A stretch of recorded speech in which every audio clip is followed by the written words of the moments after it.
The Betrayal Papers is a collaborative effort by the Coalition of Concerned Citizens. The entire Betrayal Papers series is available at theamericanreport.org. I'm Andrea Shea King. The Betrayal Papers Part 2, titled In Plain Sight, A National Security Smoking Gun. This article will name several key people who were or are in the Obama administration and who have various documented associations with organizations which are directly tied to and or funded by the Muslim Brotherhood and the State of Qatar, which is home to Brotherhood's spiritual leader, Yusuf al-Qaradawi. These individuals have helped dictate national security policies that have crippled counterterrorism efforts at home and abroad. The Muslim Brotherhood's network of civic organizations, Apologists for Terror.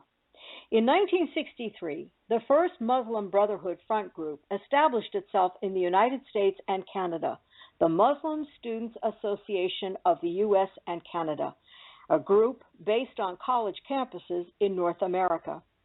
Through this organizational foothold, the Brotherhood has recruited and indoctrinated generations of American and Canadian Muslims into an Islamic belief system that pits Islam against the world. In more than a few cases, Muslims who joined MSA chapters at their colleges have taken this ideology to its logical extreme, terrorism. For example, it was recently reported by the Canadian Military Association that 11 of Canada's highest-profile terrorists were tied to the MSA.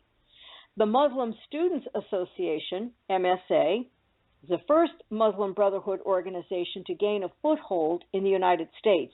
It was founded in 1963. Many founding members were Muslim brothers or had connections to the Muslim Brotherhood. The three most significant founders of MSA were Hisham al-Talib, Jamal Barzinji, and Ahmed Tatanji, and all of whom were Muslim Brotherhood leaders of Iraqi descent. While a student at George Washington University, Hillary Clinton's personal aide, Huma Abedin, was on the executive board of her MSA.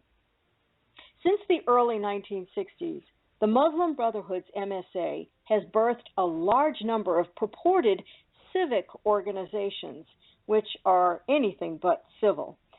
We shall now name some of the groups and establish the facts that link them to their parent organization, the Muslim Brotherhood. First, we have the Council on American Islamic Relations, or CAIR. CAIR was founded by two individuals with close ties to a Hamas operative. Hamas, according to its own charter, is the branch of the Muslim Brotherhood in Palestine. In 2007, founder Omar Awad was named as an unindicted co-conspirator in the Holy Land Foundation terrorist financing trial. In November 2014, CAIR was designated a terrorist organization by the United Arab Emirates. Next, we have the Muslim American Society, or MAS. MAS was founded in 1992 by members of the Muslim Brotherhood, according to MAS Secretary General Shakir El-Sayed. MAS and the Muslim Brotherhood advocate for Sharia law in the United States.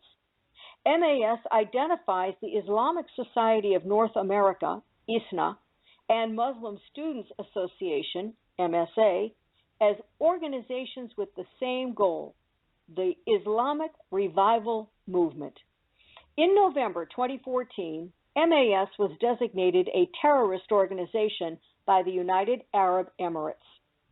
Next, the Islamic Society of North America, ISNA. ISNA was created out of four Islamic organizations, including the Muslim Students Organization, or Association. Its former president, Mohammed Magid, was appointed an advisor to the Department of Homeland Security and the National Security Council by Barack Obama in 2011 and was a recent guest at the White House. Next, the Muslim Public Affairs Council, or MPAC. MPAC was founded by members of the Muslim Brotherhood, specifically Hassan and Maher Hattout, both whom were acolytes of Muslim Brotherhood founder Hassan al-Banna. MPAC supports the Tunisian Ennahda Muslim Brotherhood party leader Rashid Ghannouchi, whom they termed one of the most important figures in modern Islamic political thought and theory. Its current president is Salam al-Mariyati, who represented the U.S. to the United Nations and UNESCO in 2010. Additionally, a 1991 internal memorandum of the Muslim Brotherhood specifically identifies CARE, ISNA, and the MSA in, quote, a list of our organizations and organizations of our friends, close quote. Note that CARE's organizational predecessor, the Islamic Association of Palestine, is also named. Finally, CARE and ISNA were named unindicted co-conspirators, which materially supported terrorism by a federal court in connection with the infamous Holy Land Foundation trial, an alleged humanitarian charity for Palestine. An incorporating member of MAS, Dr. Jamal Badawi, was named an unindicted co-conspirator. MPAC and MSA members are on the record supporting the Holy Land Foundation against government terrorism charges. This evidence begs some questions from the honest reader. If these are all independent organizations, why is it that each of them is so neatly tied to the same parent organization, the Muslim Brotherhood? Why are most of them named by the Muslim Brotherhood in their own memorandum? And why were all involved directly as unindicted co-conspirators or indirectly as ardent supporters of the accused with the Holy Land Foundation trial? It doesn't take a super sleuth to realize that these organizations are in fact fronts and subsidiaries of one organization, the Muslim Brotherhood. All one has to do is glance at the published information on their backgrounds, and the fact reveals itself. The Anschluss, or the annexation of Georgetown and the Brookings Institution. You know the sayings, money makes the world go round, and follow the money, and the love of money is the root of all evil. Well, these are important to keep in mind when considering the influence that Qatari money has had on two institutions as American as apple pie, Georgetown University and the Brookings Institution. In 2005, Georgetown University established a new campus for their prestigious School of Foreign Service in Doha, Qatar, known by its initials SFSQ, School of Foreign Service in Qatar, SFSQ. It bears stating here that the state of Qatar was the driving Arab force behind the Arab Spring, which resulted in the Muslim Brotherhood coming to power in Tunisia, Libya, and Egypt. Today, Georgetown University School of Foreign Service have a faculty of more than 35 academics. As part of Qatar's Education City, Georgetown has had all SFSQ campus development costs covered by the Qatar Foundation, a charity with noted links to terrorism. May this, perchance, have some influence over the education that Georgetown is giving to future American diplomats in Qatar? At the very least, it may explain some of the blatant anti-Semitic comments in Georgetown's student newspaper. The Brookings Institution is also heavily funded by Qatar. In 2013, they received $14.8 million. In 2012, they received $100,000. And in 2011, $2.9 million. This explains why Obama had Brookings Vice President and purported diplomat Martin Indyk negotiating the peace terms between Israel and Hamas. Today, Indyk is busy negotiating with an aggressive and nuclear-aspiring Iran. Is it any wonder why Israel does not trust this administration? By all reasonable logic, they are on the side of Qatar and Hamas, which is officially the Palestinian franchise of the Muslim Brotherhood. Given that these organizations function in a coordinated ideological manner, indeed they derive from the same root, it follows naturally that an individual associated with one organization would likely be associated with many, if not most, of the others, not to mention the proxies of Georgetown and Brookings. An experiment. Let's choose 7 Obama administration appointees with suspected ties to the Muslim Brotherhood. Where to pluck these 7 from?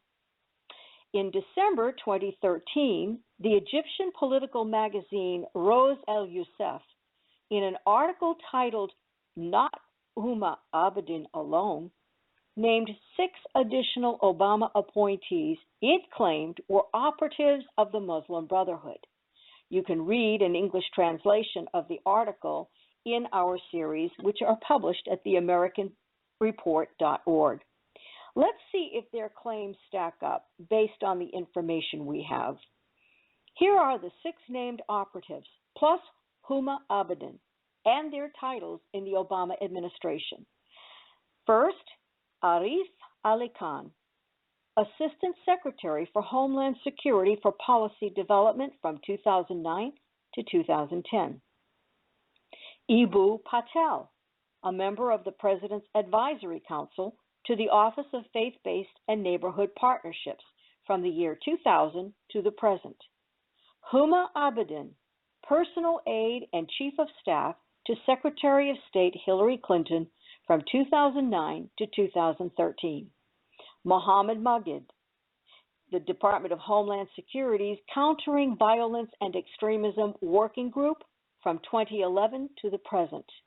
Mohammed El-Abiari, Senior Member of the Department of Homeland Security's Homeland Security Advisory Council from the years 2010 to 2014. Rashad Hussain, U.S. Special Envoy to the Organization of Islamic Cooperation, or OIC, from the years 2010 up to the present. Also, Deputy Associate Counsel to Barack Obama, 2009 to 2010. Salam al-Marayati, Administration Representative to UNESCO and United Nations during the year 2010. These dates in the administration are best efforts based on publicly available information. Now, let's compare their affiliations and their associations, officially and less formally, across the above-named organizations. We'll also include the Department of Homeland Security, which recently was praised by CARE for identifying right-wing sovereign citizen extremist groups, not Islamic terrorism, as the prime terrorist threat facing the United States. We'll start with Arif Ali Khan, Assistant Secretary for Homeland Security for Policy Development. His involvement, he has been associated with CARE, MPAC, and he has worked in an official capacity with the Department of Homeland Security. Next, we have Ibu Patel, member of the President's Advisory Council to the Office of Faith-Based and Neighborhood Partnerships. He has been associated with CARE, with ISNA, with MPAC, with MSA, with Brookings, with Georgetown, and he has done work with the Department of Homeland Security. Next, Huma Abedin, Personal Aide and Chief of Staff to Secretary of State Hillary Clinton. She has been associated with CARE, ISNA, MAS, MPAC, Brookings, Georgetown, and she has worked in an official capacity for the MSA. That would be the Muslim Students Association. Next, we have Mohammed Magid, the DHS Countering Violence and Extremist Working Group member. He has been involved with,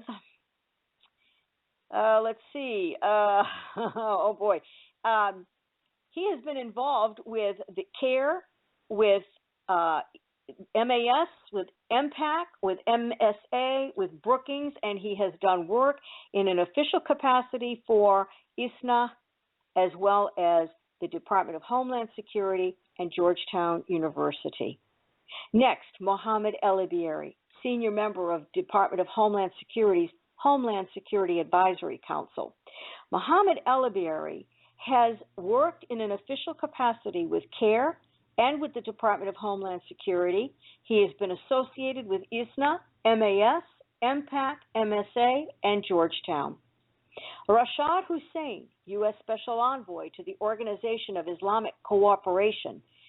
He has been involved, associated with CARE, ISNA, MPAC, MSA, and Brookings. He has also worked in an official capacity with Georgetown University. And finally, we have Salam al-Marayati, administration representative to UNESCO and the United Nations. He has been associated with CARE, ISNA, MSA, Brookings, and the Department of Homeland Security. He has worked in an official capacity with MPAC and Georgetown University. No coincidences here. Notice the heavy concentration in the chart that you will find at the AmericanReport.org that is contained within Part 2 of this series. This chart has a heavy concentration of green and yellow boxes. Green means has worked or works in an official capacity for an organization or is named a member of the organization. Yellow boxes mean he has been associated with an organization or he has authored a paper on its behalf, spoke on their behalf or at their events, proven personal relationships between the individual and the organization's leadership, etc. There's a heavy concentration of green and yellow boxes, including for Georgetown and Brookings. There are relatively few gray boxes. Gray boxes would indicate no known or documented association.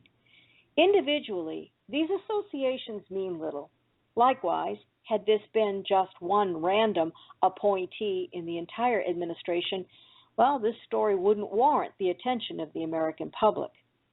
The intersection of individuals, organizations, Muslim Brotherhood money, and policy recommendations paint a picture of a carefully constructed conspiracy operating in plain sight.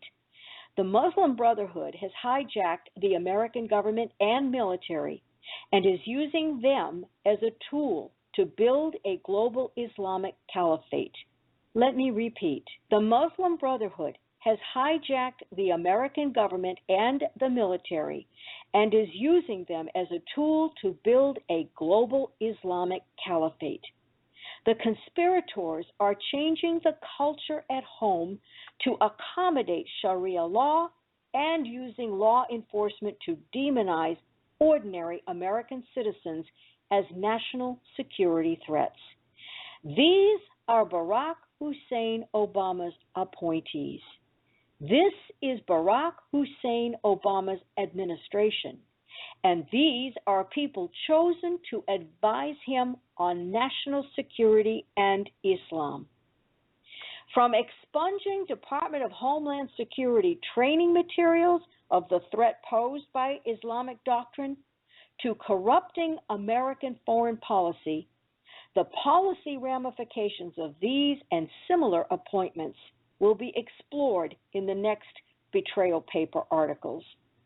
This analysis was completed after a careful survey of available press releases, news reports, and credible published information. The Betrayal Papers is a collaborative effort by the Coalition of Concerned Citizens. The entire series is available at theamericanreport.org. I'm Andrea Shea King.